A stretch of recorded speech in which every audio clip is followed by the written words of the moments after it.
स्वागत है एक बार फिर से आप सभी का एग्जाम गुरुजी भाई अरविंद सर यूट्यूब चैनल में। उत्तर प्रदेश पुलिस कांस्टेबल भर्ती 2024 के लिए जैसा आप जानते हैं कि मैंने एक नई सीरीज लॉन्च की है यूपी पुलिस कांस्टेबल के लिए हिंदी के रोज़ाना 2 सेट कंप्लीट करवाने की, जिसकी हमारी एक क्लास कंप्लीट हो चुकी है। अगर आपने नहीं देखा है तो चैनल की प्ले लिस्ट में जाइए, मैंने बना दिया है हिंदी रोज़ाना 2 सेट के नाम से प्ले लिस्ट, आप जा कर के चेक कर सकते हैं। चलिए आज के इस सेट की शुरुआत करते हैं। इसमें भी हम आपके वही 74 क्वेश्चंस को कंप्लीट करवाने वाले हैं और जितना जल्दी हो सके उतना जल्दी क्वेश्चन भी कंप्लीट करने वाले हैं। तो चलिए शुरुआत करते हैं। प्रैक्टिस सेट नंबर 1 देखते हैं, फिर प्रैक्टिस सेट 2 देख। सवाल नंबर 1 है, लिपि चिन्हों के क्रमबद्ध समूह को क्या कहा जाता है? लिपि चिन्हों के क्रमबद्ध समूह को क्या कहा जाता है? क्वेश्चन नंबर 1, बताइए राइट उत्तर यहाँ पे क्या हो जाएगा। लिपि चिन्हों के क्रमबद्ध समूह को क्या कहा जाता है?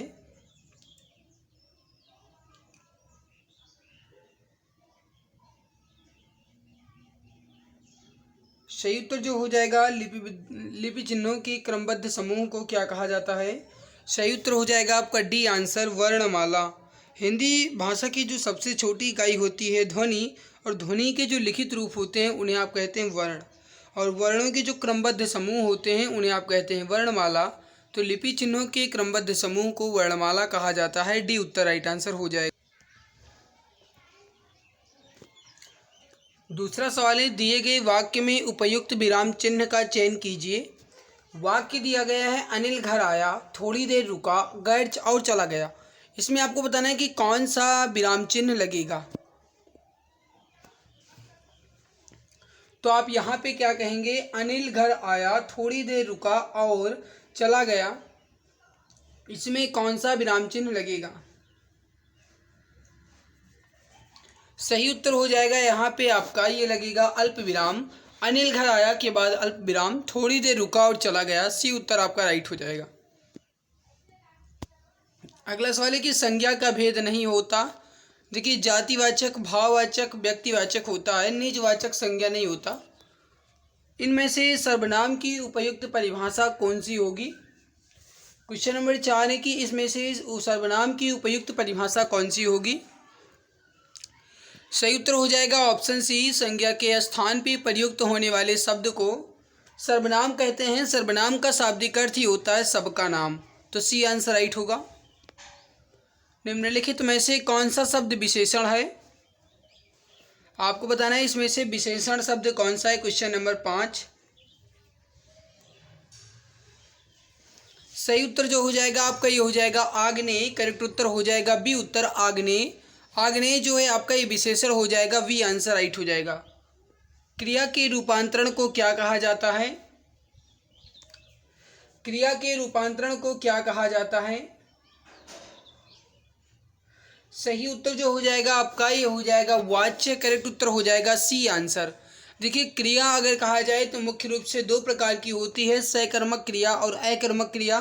वाच्य अगर पूछा जाएगा तो मुख्य रूप से 3 प्रकार के होते हैं, कर्तृवाच्य और कर्मवाच्य और भाववाच्य। अगला है कि अव्यय के लिए इनमें से कौन सा कथन सही है? देखिए, अव्यय जो होते हैं ये अविकारी शब्द होते हैं, तो ये बिल्कुल सही है, अविकारी होते हैं। तो अव्यय में शब्द हैं जिनमें लिंग, वचन, पुरुष, कारक आदि से कोई भी विकार या उत्पन्न ना हो, मतलब कोई भी परिवर्तन ना हो, तो उन्हें आप अविकारी कहते हैं। तो अव्यय जो है अविकारी ही होते हैं।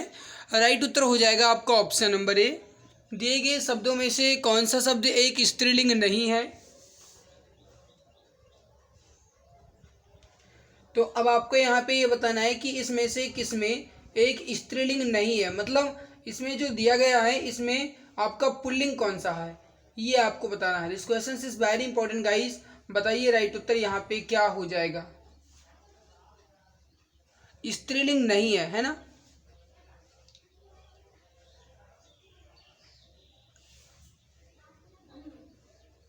बताएंगे राइट क्या होगा। नेक्स्ट है आपके सामने कि इसमें से कौन सा स्त्रीलिंग नहीं है, मतलब पुल्लिंग है। अब आप समझिएगा, रामायण पढ़ी जाती है, मछली छोटी है, प्रार्थना की जाती है, मकान बड़ा होता है। तो मकान जो है आपका ये पुल्लिंग शब्द हो जाएगा। राइट उत्तर हो जाएगा डी आंसर। निम्न में से वचन की दृष्टि से असंगत युग्म कौन सा है, मतलब गलत है। सर्दी सर्दियाँ, बहन बहनें, गुब्बारा गुब्बारे, झाड़ी झाड़ियों, गलत है। झाड़ी जो है, झाड़ी का जो बहुवचन होगा ये झाड़ियाँ होगा। तो यहाँ पे जो गलत दिया गया है ये डी उत्तर में गलत दिया गया है। अगला है कि महेश गीत गा रहा था, इस वाक्य में कौन सा काल है? महेश गीत गा रहा था, देखिए काम जो है अभी पूरा नहीं हुआ था, यानी अपूर्ण था। तो राइट उत्तर हो जाएगा आपका ए आंसर, अपूर्ण भूतकाल, क्योंकि जो गाने की बात है ये पास्ट में की जा रही है, यानी जो महेश है ये गीत या फिर गाना गा रहा था। तो यहाँ पे गाना जो है ये अपने आप में भूत है। तो राइट हो जाएगा आपका, ये हो जाएगा ए आंसर। उससे दौड़ा नहीं जाता वाक्य में कौन सा वाच्य है? उससे दौड़ा नहीं जाता, इसमें भाववाच्य है। 11 नंबर सवाल राइट उत्तर हो जाएगा आपका ऑप्शन सी। परसर्ग वह शब्द होते हैं या परसर्ग वह सहायक शब्द हैं जो शब्दों के बीच परस्पर संबंध स्थापित करें, उन्हें परसर्ग कहते हैं या फिर उन्हें आप कारक कहते हैं। तो राइट उत्तर जो हो जाएगा आपका ये हो जाएगा ए आंसर, कारक या फिर कहा जाए शब्दों के बीच संबंध स्थापित। नेक्स्ट सवाल है आपके सामने कि तत्सम शब्द अप्सरा का छत्तीसगढ़ी तद्भव रूप क्या होगा? This question is very important. तत्सम शब्द दिया गया एक अप्सरा, इसका छत्तीसगढ़ी तद्भव क्या होगा? 13 नंबर सवाल है। राइट हो जाएगा, इसका जो छत्तीसगढ़ी तद्भव शब्द होगा ये होगा अप्सरा। तो अप्सरा का जो तद्भव शब्द होगा ये होगा अप्सरा। तो इसको आप ध्यान रखिएगा, अप्सरा होगा इस तरीके से, यानी सी आंसर। पराधीन में कौन सा उपसर्ग है? 14 नंबर सवाल का राइट उत्तर हो जाएगा आपका पर उपसर्ग है, और साथ में अधीन जो है आपका ये मूल शब्द हो जाएगा। तो पर और अधीन से मिलकर के पराधीन बना हुआ है, तो पर आपका जो है ये इसमें उपसर्ग हो जाएगा। राइट उत्तर हो जाएगा ए आंसर। अगला है कि केंद्रित और अधिवक्ता में क्रमशः प्रत्यय बताइए। केंद्रित और अधिवक्ता में प्रत्यय आपको बताना है। केंद्रित में अगर मैं प्रत्यय की बात करूं तो इत प्रत्यय हो जाएगा, अधिवक्ता में प्रत्यय की बात करूं तो अधिकता में भी आपका तय प्रत्यय हो जाएगा। तो इत और तय होगा, यानी सी आंसर राइट होगा। हमें पाप से बचना चाहिए। उपरोक्त वाक्य में रेखांकित शब्द के सही विलोम शब्द का चयन कीजिए और नीचे दिए विकल्पों में से उत्तर चुनिए। हमें यह बताना है कि पाप का जो विलोम होगा ये क्या होगा। देखो 16 नंबर सवाल समझिएगा, पाप का जो विलोम होगा ये पुण्य होगा। राइट उत्तर हो जाएगा पुण्य, करेक्ट आंसर हो जाएगा आपका ऑप्शन बी। अगला है कि निम्न में से अनघ का विलोम क्या है? This question is very important guys. बताइए अनघ का विलोम इसमें क्या है? 17 नंबर सवाल है।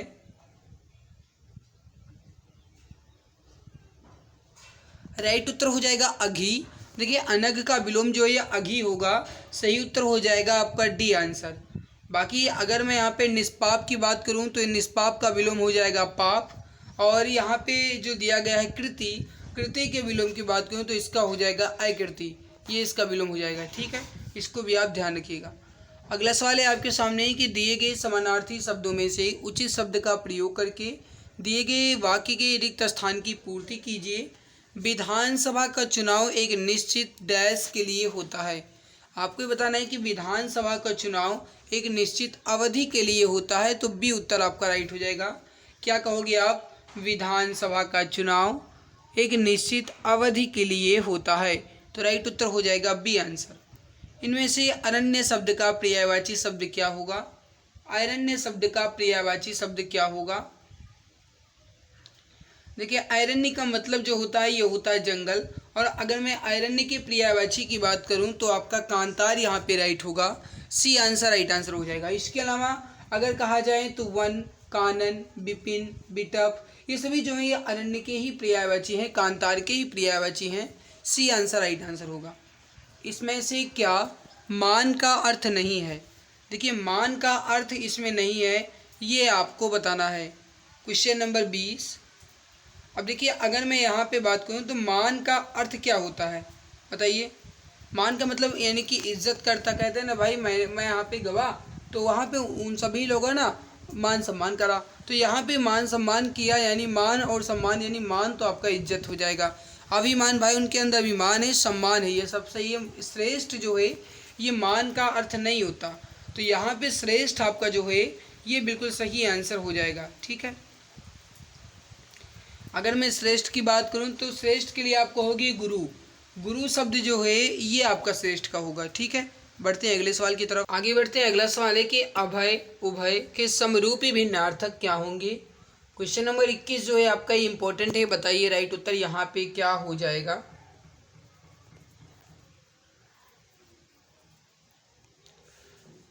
सवाल है कि अभय उभय के समरूपी भिन्नार्थक बताइए। देखिए, अगर मैं यहाँ पे बात करूँ अभय यानी कि जिसको भय ना हो, मतलब निडर, और उभय मतलब जो उभय हो यानी दो में हो, दोनों में कॉमन हो, तो वो हो जाएगा आपका ए आंसर। निडर और दोनों, ए आंसर राइट होगा। द्विज शब्द के लिए उपयुक्त वाक्य खंड चुनिए। मतलब द्विज का जो यहाँ पे अनेक शब्द होगा वो क्या होगा। बहुत बोलने वाला नहीं, बहुत बोलने वाला जो होता है इसे आप वाचाल कहते हैं। बहुत जानने वाला नहीं, बहुत जानने वाले को आप बहुज्ञ कहेंगे। दो बार जन्म लेने वाला, बिल्कुल, तो बी आंसर राइट हो जाएगा। दो बार जन्म लेने वाले को आप द्विज कहेंगे। अगर मैं यहाँ पे बात करूँ जो पहले जन्म लेने वाला, इसका मतलब, तो इसका मतलब अग्रज होता है। तो यहाँ पे राइट क्या हो जाएगा आपका, वी आंसर। अज्ञ का अर्थ क्या है, अज्ञ, अज्ञ का मतलब क्या है, जो कुछ ना जानता हो। तो राइट क्या होगा, डी आंसर, जो कुछ ना जानता हो। जो सब कुछ जानता हो उसे आप क्या कहेंगे, सर्वज्ञ कहेंगे। तो ये आंसर कट गया। जिसे जाना ना जा सके उसे आप कहेंगे ज्ञेय। जिसके आर पार देखा जा सके उसे आप पारदर्शी कहेंगे। तो यहाँ पे राइट क्या होगा, डी आंसर। इसमें से कौन सी संधि का युग्म गलत दिया गया है। संधि का युग्म यानी कि संधि और संधि का विच्छेद गलत दिया गया है। अनुदित का अगर आप संधि विच्छेद करें तो अनुधन उदित हो जाएगा, ये बिल्कुल सही है।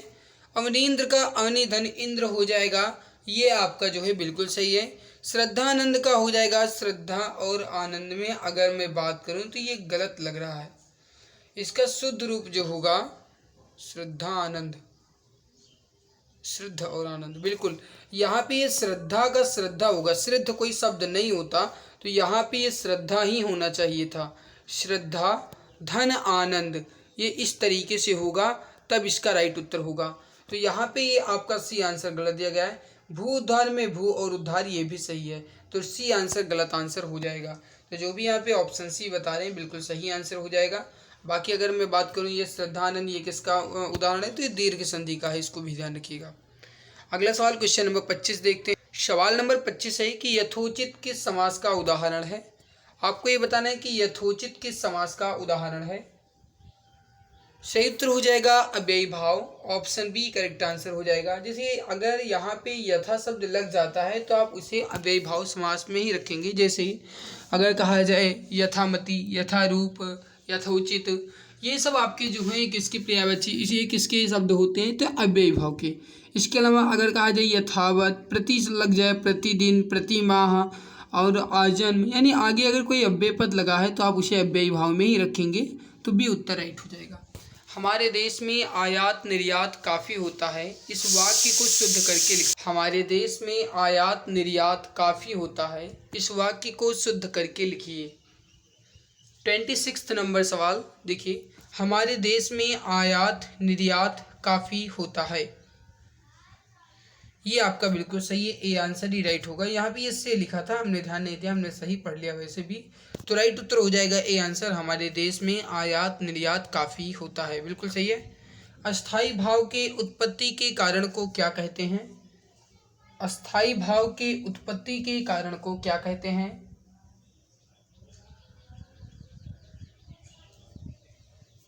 सही उत्तर हो जाएगा विभाव। तो अस्थाई भाव के उत्पत्ति के कारण को क्या कहा जाता है, विभाव। विभाव के कितने भेद होते हैं, तो दो, एक आलंबन और एक उद्दीपन। तो आलंबन विभाव और उद्दीपन विभाव जो है ये विभाव के दो प्रकार होते हैं, इसको भी आप ध्यान रखिएगा। आगे बढ़ते हैं। नेक्स्ट सवाल है आपके सामने, छंद की दृष्टि से गणों की संख्या कुल कितनी है। देखिए कुल मिलाकर के गणों की संख्या की बात की जाए तो 8 गण होते हैं। आप जानते हैं 8 गण कौन कौन से, ये माता, राज, भान, सलगा, ये आपका जो है ये सूत्र होता है। बाकी अगर इसके विश्लेषण की बात की जाए तो यगड़, मगड़, तगड़, रगड़, जगड़, भगड़, नगड़, शगड़, ये जो हैं ये हो जाते हैं गण।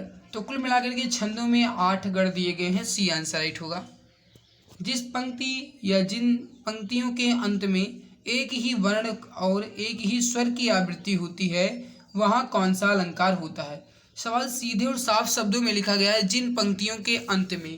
तो मेरे प्यारे भाई अंत में यानी अंत्यानुप्रास होगा, डी आंसर आपका राइट आंसर हो जाएगा। तो जिन पंक्तियों या जिन वर्णों के अंत में एक ही स्वर की आवृत्ति हो, वहाँ पे अंत्यानुप्रास होगा। कुल मिलाकर के कहा जाए तो अनुप्रास के जो प्रकार होते हैं, अनुप्रास के वो 5 प्रकार होते हैं। आपसे पूछा जा सकता है अनुप्रास अलंकार के कितने प्रकार होते हैं।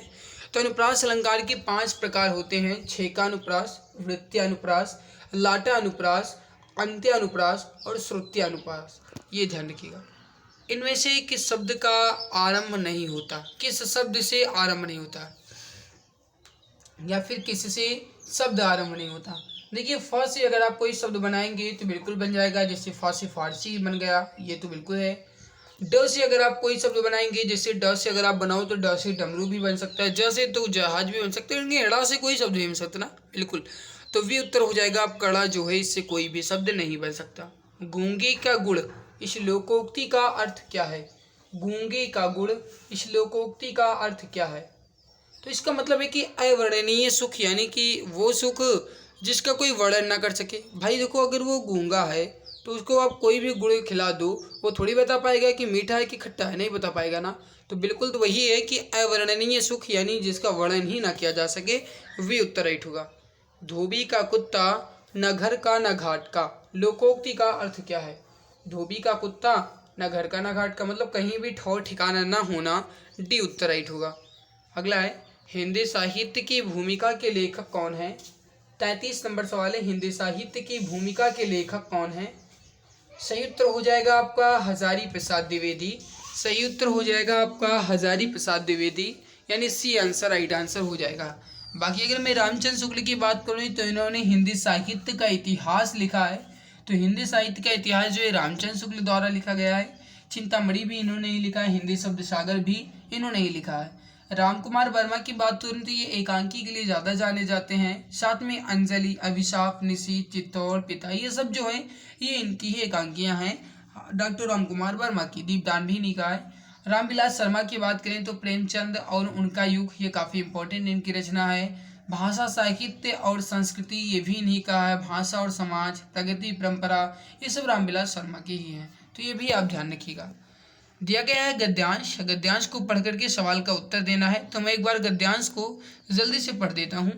हमारे बाल्यकाल के संस्कार ही जीवन का ध्येय निर्धारित करते हैं। अतः यदि शैशव में हमारी संतान ऐसे व्यक्तियों की छाया में ज्ञान प्राप्त करेगी जिनमें चरित्र तथा सिद्धांत की विशेषता नहीं है, जिनमें संस्कार जनित अनेक दोष हैं, तो फिर उनके चरित्र पर भी उसी की छाप पड़ेगी और भविष्य में उनके ध्येय भी उसी के अनुसार स्वार्थमय और अस्थिर होंगे। शिक्षा एक ऐसा कर्तव्य नहीं है जो किसी पुस्तक को प्रथम, फिर आगे देखते हैं क्या दिया गया है, पृष्ठ से अंतिम पृष्ठ तक पढ़ाने से ही पूर्ण हो जाता हो, वरन वह एक ऐसा कर्तव्य है जिसकी परिधि सारे जीवन को घेरे हुए है और पुस्तकें ऐसे सांचे हैं जिनमें ढाल कर उन्हें सुडौल बनाया जा सकता है। आत्मनिर्भरता का अर्थ है अपने ऊपर निर्भर रहना। जो व्यक्ति दूसरे के मुंह को नहीं ताकते वही आत्मनिर्भर होते हैं। वस्तुतः आत्मविश्वास के बल पर कार्य करते रहना आत्मनिर्भरता है। आत्मनिर्भरता का अर्थ है समाज, निज तथा राष्ट्र की आवश्यकताओं की पूर्ति करना। व्यक्ति, समाज तथा राष्ट्र में आत्मविश्वास की भावना आत्मनिर्भरता का प्रतीक है। स्वावलंबन जीवन की सफलता की पहली सीढ़ी है। सफलता प्राप्त करने के लिए व्यक्ति को स्वावलंबी अवश्य होना चाहिए। स्वावलंबन व्यक्ति, समाज और राष्ट्र के जीवन में सर्वांगीण सफलता प्राप्ति का महामंत्र है। स्वावलंबन जीवन का अमूल्य आभूषण है, वीरों तथा कर्मयोगियों का इष्ट देव है, सर्वांगीण उन्नति का आधार है। जब व्यक्ति स्वावलंबी होगा, उसमें आत्मनिर्भरता होगी, तो ऐसा कोई कार्य नहीं है जिसे वह ना कर सके। स्वावलंबी मनुष्य के सामने कोई भी कार्य आ जाए, वह अपने दृढ़ विश्वास से, अपने आत्मबल से उसे अवश्य ही पूर्ण कर लेगा। स्वावलंबी मनुष्य जीवन में कभी भी असफलता का मुंह नहीं देखता। वह जीवन के हर क्षेत्र में निरंतर कामयाब होता जाता है। सफलता तो स्वावलंबी मनुष्य की दासी बनकर रहती है। जिस व्यक्ति का स्वयं अपने आप पर ही विश्वास नहीं, वह भला क्या कर पाएगा। परंतु इसके विपरीत जिस व्यक्ति में आत्मनिर्भरता होती है, वह कभी किसी के सामने नहीं झुकेगा। वह जो करेगा सोच समझकर धैर्य से करेगा। मनुष्य में सबसे बड़ी कमी स्वावलंबन का ना होना, सबसे बड़ा गुण भी मनुष्य की आत्मनिर्भरता ही है। देखो गद्यांश थोड़ा सा बड़ा दिया गया था, लेकिन फिर भी इम्पोर्टेंट गद्यांश था। मैं आपको सजेशन दूंगा कि जब भी आप गद्यांश को सॉल्व कीजिए तो आप देखिए, अगर गद्यांश छोटा है तो पूरा गद्यांश पढ़िए, गद्यांश अगर बड़ा दिया गया है तो गद्यांश ना पढ़ करके गद्यांश को सवाल को पढ़िए, गद्यांश पे ढूंढिए, आंसर टिक कीजिए। अदरवाइज मैं तो यहाँ पे पूरा गद्यांश पढ़ूंगा ही, क्योंकि मुझे पढ़ना पड़ेगा। सवाल है कि सर्वांगीण सफलता प्राप्ति का महामंत्र इसके लेखक के अनुसार मतलब क्या है। अब देखो, जब इस तरीके के सवाल दिए जाए ना, तब तो गद्यांश पूरा पढ़ना ही पड़ेगा, बिना पढ़े कल्याण नहीं है।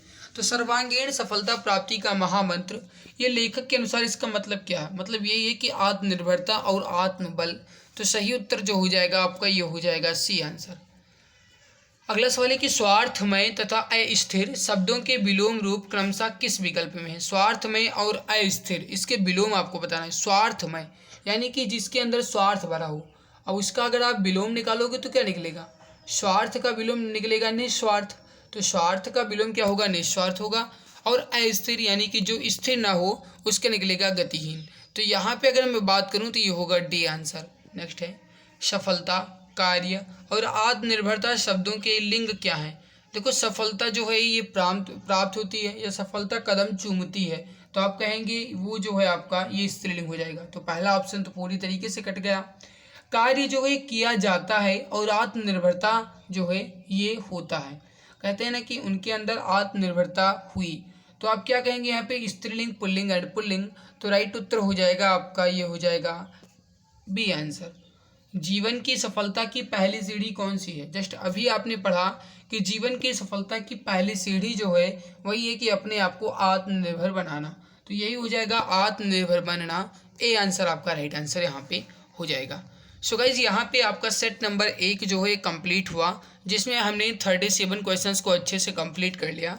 अब हम बढ़ते हैं अपने सेट नंबर 2 की तरफ। सेट 2 को देख, उससे पहले आपको बता दें कि अगर आप यूपी पुलिस कांस्टेबल री एग्ज़ाम की तैयारी बिल्कुल जी जान शिद्दत के साथ कर रहे हैं, अगर आपका भी टारगेट है इन 48 लाख की भीड़ से निकल करके 60,000 की भीड़ में आना, 60,000 की लिस्ट में आना, तो आपके लिए गुड न्यूज़ है।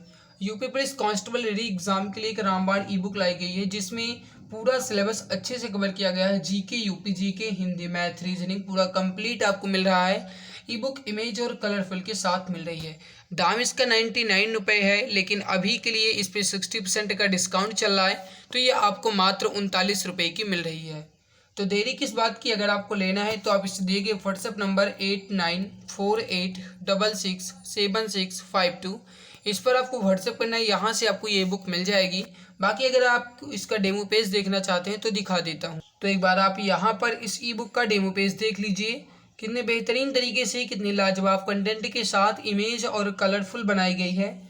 ई बुक की खास बात यह है कि ई बुक जो है पूरी की पूरी इमेज कलरफुल के साथ है, ताकि आपको पढ़ने में मज़ा आए, बोरिंग बिल्कुल भी महसूस ना हो। मेरे प्यारे भाई, खास बात तो ये है कि जो ई बुक है आपके सामने, ये वाली जो ई बुक है, ये इसलिए इसको ज़्यादा बेहतरीन कहा जाता है क्योंकि इसमें जितने भी क्वेश्चन हैं ये एग्ज़ाम ओरिएंटेड है, यानी एग्ज़ाम में जो आने की संभावनाएं हैं वही क्वेश्चन इसमें डिज़ाइन किए गए हैं। एक बार आप देख लीजिए, 418 पेज की यही बुक है, बहुत ही बेहतरीन, बहुत ही अच्छी बुक है। फिर अगर आपको लेना है तो भाई इस दिए गए नंबर पर व्हाट्सएप कर देना, यहाँ से आपको इस ई बुक के बारे में जानकारी मिल जाएगी। 8948667652 इसी पर आपको व्हाट्सएप करना। सेट 1 आपका कंप्लीट हो चुका है। बढ़ते हैं अब हम सेट नंबर 2 की तरफ। सेट नंबर 2 के सवालों को देख ले। सेट 2 का पहला सवाल आपके सामने, जिनका उच्चारण स्वतंत्र रूप से होता है और जो व्यंजन के उच्चारण में सहायक होते हैं उन्हें आप क्या कहते हैं। जिनका उच्चारण स्वतंत्र रूप से होता है और जो व्यंजन के उच्चारण में सहायक होते हैं उन्हें स्वर कहा जाता है। तो वे उत्तर आपका राइट हो जाएगा, उन्हें स्वर कहा जाता है। अगला सवाल आपके सामने, निम्नलिखित प्रश्न में 4 विकल्पों में से उस विकल्प का चयन करें जो विराम चिन्ह युक्त विकल्प का सही एक विकल्प है। कहने का मतलब है कि यहाँ पे जो विकल्प दिए गए हैं इसमें आपको विराम चिन्ह जो है किसमें सही दिया गया है इसका चयन करना है। क्वेश्चन नंबर 2, अगर देखिए मैं पहले में ही देखूं तो मेरी सहेली के पास बहुत से नए नए खिलौने, कपड़े और जूते हैं, यही मुझे सही लग रहा है। बाकी दूसरा देख रहे थे, नए नए के बीच में यहाँ पे योजक चिन्ह होना चाहिए, यहाँ पे भी नहीं है और यहाँ पे भी नहीं है, मतलब ना तो डी, ना सी, ना वी। राइट होगा आपका ए आंसर। नेक्स्ट सवाल आपके सामने है क्वेश्चन नंबर 3। सवाल कह रहा है कि हिंदी में शब्दों का लिंग निर्धारण किसके आधार पर होता है? निम्नलिखित विकल्प में सही विकल्प को चिन्हित कीजिए। देखिए, शब्दों का लिंग निर्धारण जो है किसके आधार पे होता है? आप क्या कहेंगे? राइट हो जाएगा संज्ञा के आधार पे। करेक्ट उत्तर हो जाएगा आपका ए आंसर, संज्ञा के आधार पे। अगला सवाल है, हिंदी में कुल कितने सर्वनाम हैं? Question number 4। हिंदी में कुल कितने सर्वनाम हैं? तो देखिए, हिंदी में अगर बात की जाए सर्वनाम की, तो ये जो है 11 सर्वनाम होते हैं। सही उत्तर जो हो जाएगा आपका ये हो जाएगा सी आंसर 11। संज्ञा के स्थान पे प्रयुक्त होने वाले शब्द को ही हम कहते हैं सर्वनाम। इसके अंतर्गत अगर मैं बात करूं तो तुम, आप, यह, वह, जो, सो, कोई, कुछ, कौन, क्या, ये जो है ये आपके सर्वनाम हो जाएंगे। सी आंसर राइट होगा। प्रय विशेषण को कामता प्रसाद गुरु ने क्या कहा है? ये आपको बताना है कि प्रय विशेषण को कामता प्रसाद गुरु द्वारा क्या कहा गया है। राइट हो जाएगा आपका, हो जाएगा अंतर विशेषण। यानी अंतर विशेषण जो है प्रय विशेषण को कहा जाता है, जो कि कामता प्रसाद गुरु द्वारा कहा गया है। ये राइट उत्तर हो जाएगा आपका ए आंसर। प्रय विशेषण का मतलब जो होता है ये होता है विशेषण की भी विशेषता बताना। जैसे मैं बात करूं कि गुड़िया बहुत सुंदर है, मैं बात कर रहा हूँ कि गुड़िया बहुत सुंदर है। देखो, गुड़िया की एक विशेषता तो है कि वो सुंदर है, और उसकी दूसरी और उससे भी ज़्यादा विशेषता है कि वो बहुत सुंदर है। तो इसमें जो बहुत मैंने कहा ना, ये आपका प्रय विशेषण हो जाएगा। तो सुंदरता की विशेषता कौन बता रहा है? बहुत बता रहा है ना, तो ये प्रय विशेषण हो जाएगा। नेक्स्ट है, रचना की दृष्टि से क्रिया के भेद कितने हैं? देखिए, अगर रचना की दृष्टि से क्रिया के भेद की बात की जाए तो मुख्य रूप से 2 भेद होते हैं, एक सकर्मक और एक अकर्मक। सकर्मक क्रिया उसे कहते हैं जिसमें कर्म हो या जिसके साथ कर्म की संभावनाएं हो, उन्हें आप सकर्मक क्रिया कहेंगे। अकर्मक क्रिया उन्हें आप कहेंगे जिसमें कर्म ना हो, यानी जिसपे जो है वो कर्ता पर ही आधारित हो। तो ये आपका हो जाएगा अकर्मक। अगला, वह ऐसे दौड़ा कि सब पीछे रह गए। इस वाक्य में ऐसा क्या है? क्वेश्चन इंपॉर्टेंट है, बताइएगा। वह ऐसा दौड़ा कि सब पीछे रह गए, वाक्य में ऐसा क्या है? बात तो बिल्कुल सही है भाई, कुछ ना कुछ तो खासियत रही होगी, है ना? ऐसा उसमें क्या रहा, बताओ। सही उत्तर हो जाएगा इसमें ऐसा क्या है, एक प्रकार का अव्यय है, मतलब इस पे कोई भी परिवर्तन नहीं होगा या इस पे किसी का भी प्रभाव नहीं पड़ेगा। ना तो इस पे लिंग का प्रभाव पड़ेगा, ना ही इस पे कोई वचन का प्रभाव पड़ेगा। तो यहाँ पे बात की जाए तो अव्यय हो जाएगा। ऐसा क्या है? अव्यय है। ठीक है, अव्यय क्या होते हैं? अविकारी होते हैं, मतलब ये अपरिवर्तित होते हैं, इसमें परिवर्तन ही नहीं होता, मूल रूप से स्थिर होते हैं, कभी बदलते नहीं। बात की जाए जैसे आपका आज, परंतु, जरा, ऐसे वैसे और क्यों, क्योंकि, ये सब जो है आपके अव्यय ही होते हैं। लिंग के आधार पे असंगत युग्म कौन सा है, मतलब इसमें गलत कौन है? श्रीमान का श्रीमती होगा, ये बिल्कुल सही है 8 नंबर। विद्वान का विदुषी होगा, ये भी सही है। और युवा का युवती होगा, ये भी सही है। दाता का जो है दत्री नहीं होता, दाता का जो पुल्लिंग मतलब स्त्रीलिंग है, ये दत्री नहीं होता, दाता का दात्री होता है। ये इस तरीके से होगा, दात्री। ठीक है, तो डी आंसर गलत दिया गया था, डी आंसर राइट होगा। चाय शब्द का प्रयोग किस वचन में होता है? अब आप अगर ध्यान दो तो आप क्या कहते हो? मुझे चाय पीना है, पीना है। चाय, चाय का चायों, चाय, ये सब नहीं कह सकते ना। तो ये क्या हो जाएगा आपका एक वचन। चाय जो है मूल रूप से एक वचन में ही होता है। अपूर्ण भूतकाल का प्रयोग किस वाक्य में हुआ? अपूर्ण भूतकाल यानी काम जो है पूरा ना हुआ हो। ज्ञानू रो रहा था, ज्ञानू रो रहा था, यही आपका राइट हो जाएगा, अपूर्ण भूतकाल। इसके अलावा कहा जाए ज्ञानू 1 घंटे से सो रहा है, तो ये आपका हो जाएगा अपूर्ण वर्तमान। ज्ञानू रोया, ये भी नहीं होगा। ज्ञानू सो गया था, ये भी नहीं होगा। इसमें से भाववाच्य का उदाहरण आपको बताना है। भाववाच्य, भाववाच्य में असमर्थता दर्शाई जाती है, मैंने आपको पहले भी बताया है। तो ये हो जाएगा धूप में चला नहीं जाता, डी उत्तर आपका राइट हो जाएगा। तो धूप में चला नहीं जाता, यही आपका भाववाच्य का उदाहरण होगा, डी आंसर राइट। अगला सवाल आपके सामने है कि कारक के कुल कितने भेद हैं? 12 नंबर सवाल, कारक के कुल कितने भेद हैं? देखिए, अगर मैं बात करूं कारक के भेदों की, तो कुल मिलाकर के कारक के जो भेद होते हैं ये होते हैं 8। तो डी उत्तर हो जाएगा आपका 8। देखिए कारक होता क्या है, कारक का मतलब क्या होता है, किसी भी वाक्य, मुहावरा, वाक्यांश, संज्ञा या फिर सर्वनाम के वाक्य को किसी भी अन्य पद के साथ जो संबंध होता है या जो जोड़ने का काम करे उसे ही आप कारक कहते हैं। तो यहाँ पे अगर कारक को अन्य नाम कहा जाए तो परिसर्ग भी होता है। हिंदी में जो कारकों की संख्या मानी गई है वो 8 मानी गई है।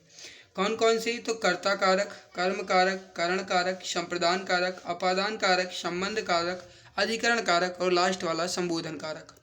अगला है कि आर्द्रक का तद्भव क्या होगा, आर्द्रक का तद्भव क्या होगा। देखिए आर्द्रक का जो तद्भव होगा ये अदरक होगा, तो ये अदरक नहीं होता है, अदरक नहीं अदरक होगा, अदरक, तो सी आंसर राइट होगा। अगर मैं यहाँ पे जो आर्द्र दिया गया है ये कहूँ तो ये नहीं होता, ठीक है, ये नहीं होता।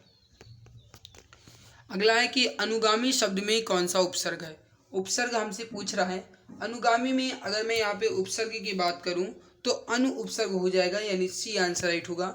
अनुगामी में अनु उपसर्ग आपका लगा हुआ है, तो जो भी हमारे डियर अनु उपसर्ग बता रहे हैं बिल्कुल सही आंसर आपका हो जाएगा।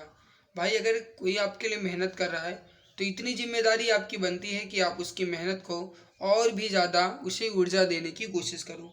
तो भाई अगर आपको ये हमारी मेहनत अच्छी लग रही है तो प्लीज़ वीडियो को लाइक ज़रूर कर दिया करो, क्योंकि आपकी लाइक करने से, शेयर करने से, सब्सक्राइब करने से ही मुझे मोटिवेशन मिलता है। तो जो भी भाई बहन अभी तक वीडियो को लाइक नहीं किए हैं वह प्लीज़ लाइक ज़रूर कर देंगे। अगर आप चैनल पर पहली बार आए हो तो सब्सक्राइब कर लीजिए ताकि आने वाली हर एक नई क्लास की नोटिफिकेशन आपको समय से मिला करे। रक्तिमा शब्द में प्रत्यय बताना है, रक्तिमा शब्द में प्रत्यय। अगर मैं यहाँ पे बात करूँ तो रक्त जो है आपका ये मूल शब्द हो जाएगा और इमा आपका प्रत्यय लगा हुआ है, यानी सी आंसर आपका राइट हो जाएगा यहाँ पे इमा। अनुराग का विलोम क्या होगा, अनुराग का विलोम विराग होता है, सही उत्तर हो जाएगा आपका ए आंसर विराग। वियोग का होगा संयोग, और ये सुहाग और विहंग नहीं होता। अनय शब्द का विपरीतार्थक, यानी अनय का आपको विलोम बताना है।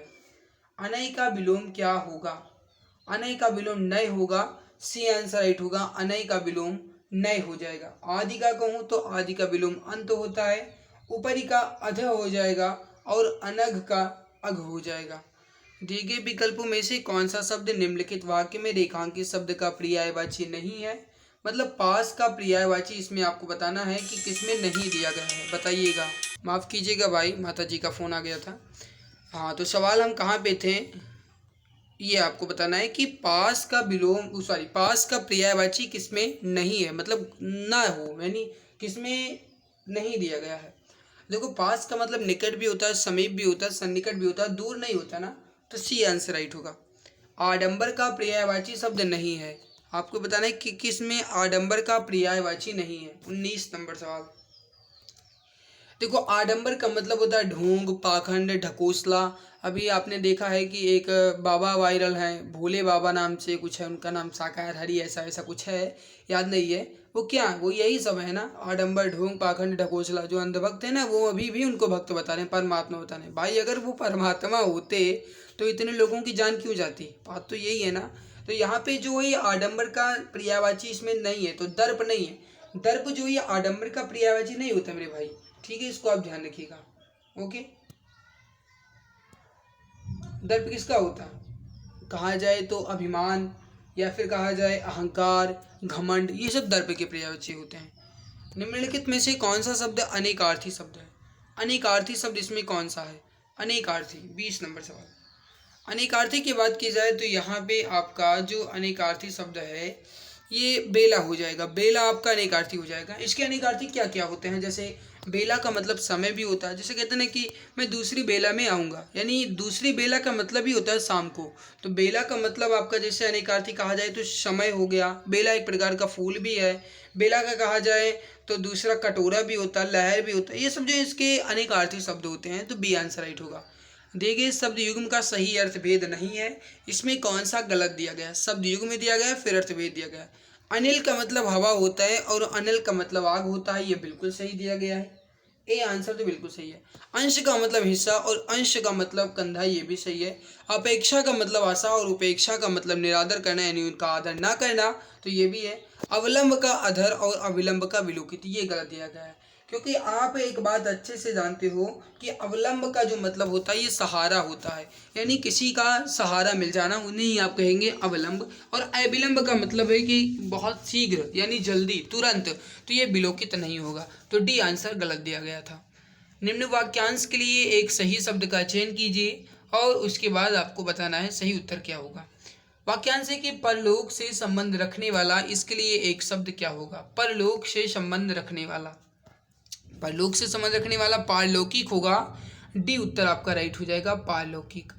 नेक्स्ट सवाल आपके सामने है, जिसका मूल्य न आंका जा सके, वाक्यांश के लिए प्रयुक्त होने वाला एक शब्द क्या होगा? जिसका मूल्य ना आंका जा सके मतलब अमूल्य, जिसका मूल्य ही ना हो यानी अमूल्य, तो ए आंसर राइट आंसर आपका हो जाएगा, ए आंसर परफेक्ट होगा। अगला सवाल देखते हैं।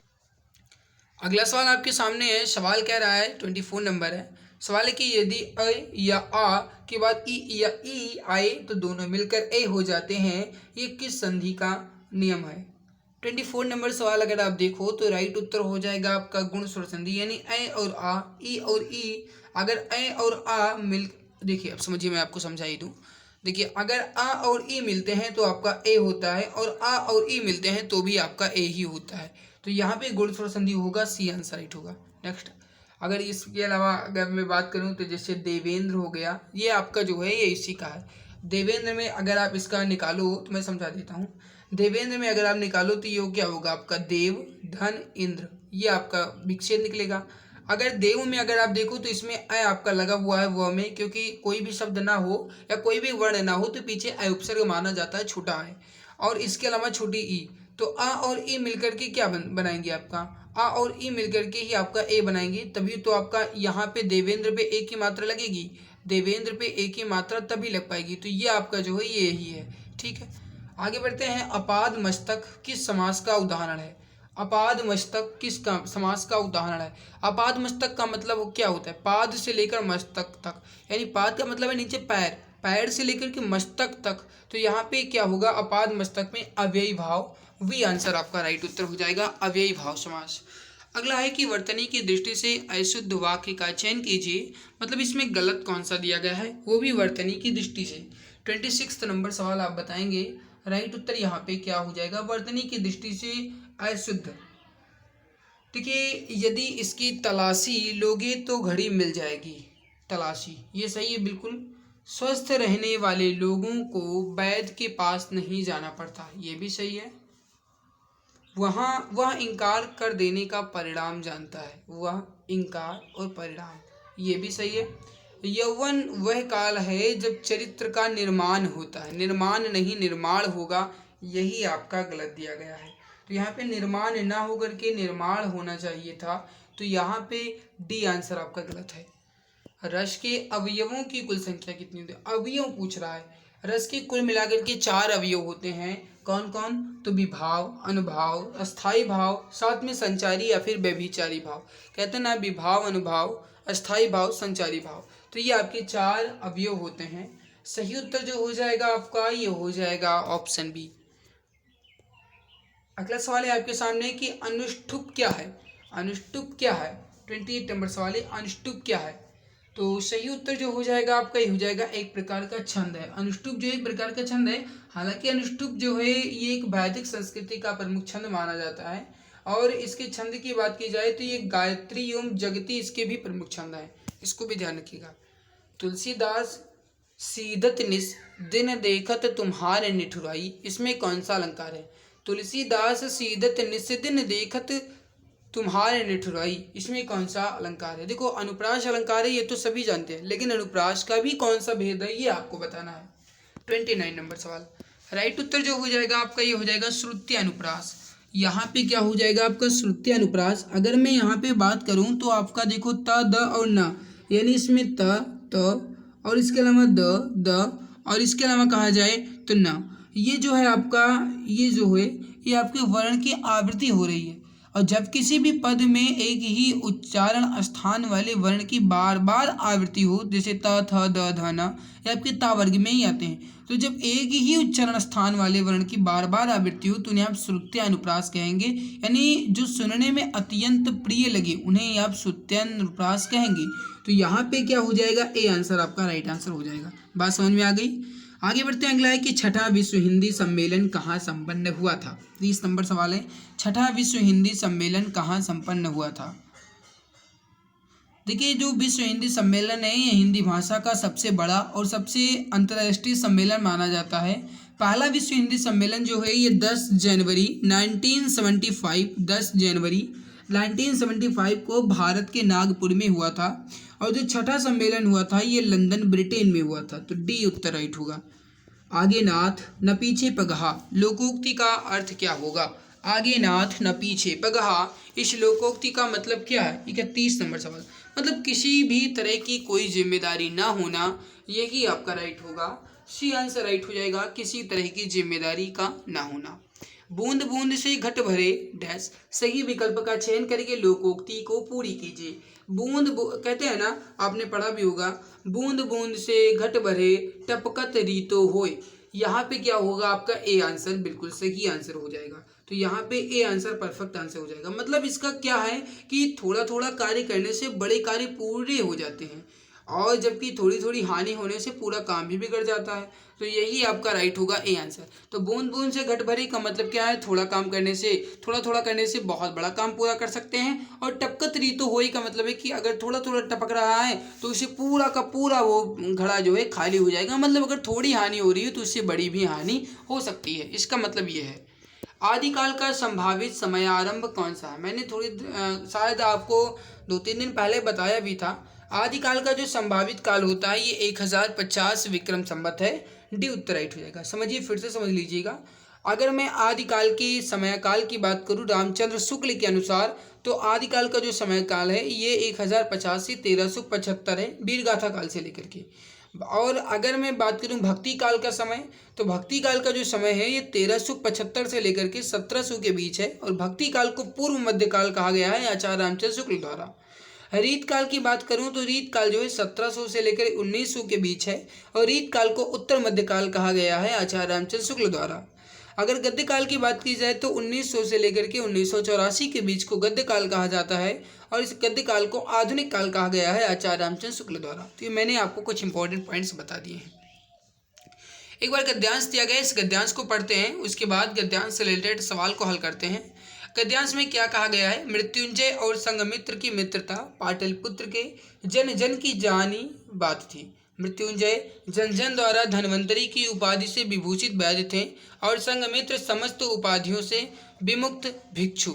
मृत्युंजय चरक और सुश्रुत को समर्पित थे, जबकि संघमित्र बुद्ध के संग और धर्म को प्रथम का जीवन की संपन्नता और दीर्घायुष्य में विश्वास था, तो द्वितीय का जीवन के निराकरण और निर्वाण में।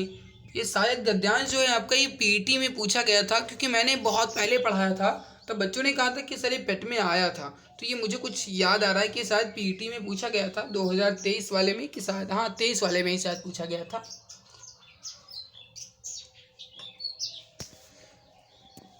दोनों ही दो विपरीत तटों के समान थे, फिर भी उनके मध्य बहने वाली स्नेह सरिता उन्हें अभिन्न बनाए रखती है। ये आश्चर्य है, जीवन के उपासक वैदराज को इस निर्वाण के लोभी के बिना चैन ही नहीं था। पर यह परम आश्चर्य था कि समस्त रोगों को मलों की तरह त्यागने में विश्वास रखने वाले भिक्षु भी वैदराज के मुंह में फंस अपने निर्वाण को कठिन से कठिनतर बना रहा था। वैदराज अपनी वार्ता में संघमित्र से कहते, निर्वाण यानी मोक्ष का अर्थ है आत्मा का मृत्यु पर विजय। संघमित्र हंसकर कहते, देह द्वारा मृत्यु पर विजय मोक्ष नहीं है, देह तो अपने आप में व्याधि है। तुम देह की व्याधियों को दूर करके कष्टों से छुटकारा नहीं दिलाते, बल्कि कष्टों के लिए अधिक सहयोग जुटाते हो। देह व्याधि से मुक्त तो भगवान की शरण में है। वैदराज ने कहा, मैं तो देह को भगवान के समीप जीते ही बने रहने का माध्यम बनाता हूँ, पर दृष्टियों का यह विरोध उनकी मित्रता के मार्ग में कभी बाधक नहीं हुआ। दोनों अपने कोमल हास और मोहक स्वर से अपने अपने विचारों को प्रस्तुत करते रहते। देह व्याधि के निराकरण के बारे में संघमित्र का क्या विचार था। अब देखिए सवाल पूछ लिया गया, सवाल पूछा गया है कि देह व्याधि के निराकरण के बारे में संघमित्र का क्या विचार था। अब दूसरी बात तो मैं आपको बता दूं, ये खतरनाक गद्यांश दिया गया भाई, ये इतनी इजीली तरीके से समझ में नहीं आने वाला है। तो ये जो मैं पीडीएफ है टेलीग्राम पे आपको दे दूंगा, Telegram channel exam Guruji by Arvind sir के नाम से, वहाँ पे आप जाइए, वहाँ पे आपको ये पीडीएफ मिलेगी। इसके आंसर को आप अच्छे से समझिए, गद्यांश को पढ़िए, उसके बाद आंसर का चयन कीजिए। ये गद्यांश जो है आपका ये पूछा जा सकता है, क्योंकि इजी गद्यांश पूछे जाने की संभावनाएं शायद अब की बार ना है, यानी ना के बराबर ही है। अब गद्यांश से रिलेटेड सवाल को देखते हैं। पहला सवाल है, देह व्याधि के निराकरण के बारे में संघमित्र का क्या विचार था। अभी जस्ट आपने पढ़ा है, इनका मतलब ही था संघमित्र देह व्याधि से मुक्त भगवान के शरण को ही मानते थे। ये आंसर राइट होगा। आत्मा के मृत्यु पर विजय ही मोक्ष है, ऐसा किसका मानना है। आत्मा के मृत्यु पर विजय ही मोक्ष है, इसका मतलब किसका मानना है। ये कथन जो है मृत्युंजय का था, तो ये आंसर राइट होगा। व्याधि और सुयोग शब्द में उपसर्ग बताइए। अब ये तो भाई बिना गद्यांश के भी कर सकते हो। व्याधि में भी उपसर्ग हो जाएगा, सुयोग में सु उपसर्ग हो जाएगा, डी आंसर राइट होगा। संघमित्र और मृत्युंजय के विषय में कौन सा विकल्प सही है। मतलब इसमें आपको ये बताना है कि संघमित्र और मृत्युंजय के जो आपने गद्यांश पढ़ा उसके हिसाब से कौन सा विकल्प सही है। 37 नंबर सवाल बताएंगे। राइट उत्तर हो जाएगा, ये मित्र होते हुए भी उन दोनों के जीवनक सिद्धांत जो थे विपरीत थे। ये आपका राइट हो जाएगा, डी आंसर आपका करेक्ट आंसर यहाँ पे हो जाएगा। तो यहाँ पे आपके जो 2 सेट थे ये मैंने कंप्लीट कर दिए हैं, यानी टोटल 74 क्वेश्चंस मैंने कंप्लीट करवाए हैं। आई होप ये आज की जो मेहनत है आपको बहुत अच्छी लगी होगी। भाई अगर आपको ये हमारी मेहनत अच्छी लगी है तो वीडियो को लाइक और चैनल को सब्सक्राइब करना ये आपकी जिम्मेदारी है, ये आपके ऊपर है कि आप इस वीडियो को कितना लाइक करते हैं, कितना सपोर्ट करते हैं। बाकी मैं तो अपनी तरफ से पूरी कोशिश कर रहा हूँ आपको बेहतरीन से बेहतरीन देने की। तो आज की इस बेहतरीन लाजवाब क्लास में इतना ही, मिलते हैं इसके बाद एक नई बेहतरीन वीडियो में। बट उससे पहले छोटा सा निवेदन ये है कि अगर आपको ये मेहनत अच्छी लगी है कमेंट सेक्शन में अपना फीडबैक जरूर शेयर कीजिएगा, यानी कि अच्छा सा कमेंट करके जरूर बताइएगा कि हमारी मेहनत आपको कैसी लग रही है। बाकी ये सेट आपको कैसे लग रहे हैं, जो डेली में 2 सेट करवा रहा हूँ, इस पे आपका क्या विचार है, या आपको ऐसे ही मिलते रहें या कहीं कोई परिवर्तन किया जाए, ये आप अपना विचार जरूर व्यक्त कीजिएगा। बाकी मैं प्ले लिस्ट बना दे रहा हूँ, प्ले लिस्ट जो है ये मैं बनवा दे रहा हूँ अभी जस्ट थोड़ी देर में आपको प्ले लिस्ट भी मिल जाएगी बेहतरीन। आप प्ले लिस्ट में जाइए, एक एक करके वीडियोज आप पूरा देख सकते हैं। तो आज की इस बेहतरीन लाजवाब क्लास में से नहीं मिलते हैं इसके बाद एक नए बेहतरीन वीडियो में। तब तक के लिए खुश रहिए, मुस्कुराते रहिए, जी जान शिद्दत के साथ लगे रहिए, पढ़ाई करते रहिए। सिलेक्शन लेना है और इन 60,244 की लिस्ट में आना है। जय हिंद, जय भारत।